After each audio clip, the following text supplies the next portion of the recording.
மயிலாடுதுறையிலிருந்து சென்னைக்கு முதலமைச்சர் மு.க.ஸ்டாலின் வரும் ரயில் மதுராந்தகம் அருகே நிறுத்தப்பட்டிருக்கிறது. விவரங்களை செய்தியாளர் ராபர்ட் வழங்க கேட்கலாம். ராபர்ட், விவரங்களை பகிர்ந்துக்கலாம்.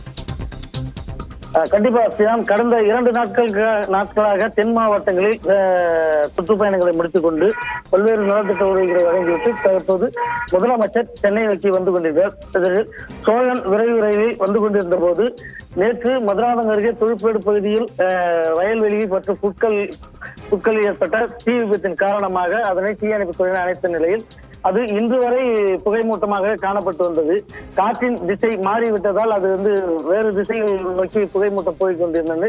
தற்போது புகைமூட்டம் ரயில்வே தண்டவாளத்தை நோக்கி வந்து கொண்டிருந்த நேரத்தில் அந்த நேரத்தில் முதலமைச்சர் சென்னை திரும்பிக் கொண்டிருந்த வேலை அந்த நேரத்தில் புகைமூட்டம் அதிகமாக இருப்பதாக சோழன் விரை வண்டி தொழிற்பேடு அருகே நிறுத்தப்பட்டது. சுமார் ஒரு 15 நிமிடங்கள் வரை நிறுத்தப்பட்டது.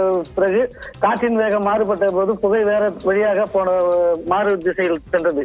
இதன் காரணமாக மீண்டும் சோழன் வண்டி தற்போது இயக்கப்பட்டு முதலமைச்சர் வருகின்ற அந்த ரயில் தற்போது சென்னை நோக்கி வந்து கொண்டிருக்கிறது. ஸ்ரீராம், விவரங்களை வழங்கியதற்கு நன்றி ராபர்ட்.